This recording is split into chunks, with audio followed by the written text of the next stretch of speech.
Mūsų klientas nupirko nuo Aurio bateriją, sutarė su pardavėju, kad jisai ją patikrins pas mus ant stendo ir tik tada jam atiduos pinigus. Tas sutiko, einam ardyti. Kaip visada, baterijų ardymui mes naudojam Makito, o perkamės ją parduotuvėje Tironis. Ardom. Kelintų čia metų pas mus? 13. Nelabai aš tikiuosi, kad čia bus kažko gero, bet kliento noras mums labai svarbus. Smėlio viduje tai normaliai yra, va. Priartink, nu. O pardavėjas tikina, kad batarkė bus ledinė.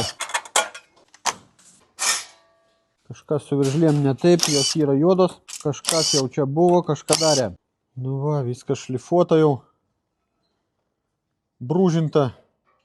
Nu, čia jau kažkoks savarankiškas žymėjimas. Perikupinis variantas. Nu, klėmas net cinką visą nuėmė nuo vario. Su švitriniu popieriu viskas nušveista. Paskutiniu momentu aš pastebiu, kad jaunų jau neliko ir man visą laiką reikia pačiam nešiot. Baterija iš vienos partijos ir kas įdomiausia pas mus dar nekart nebuvo. Tuoj pajungsim, pradėsim testavimą ir žiūrėsim, kągi žmogui čia siūlo nupirkti už 800 euriukų. Nu ateik, čia baigėsi patikra. Kągi mes matom?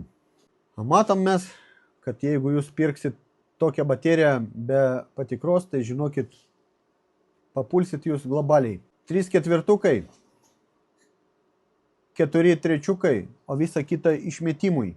Žmonės, jeigu perkat bateriją be patikros, žiūrėkit, neužsiraukit ant surprizo. Su jumis buvo Raudoni vartai, iki kito karto.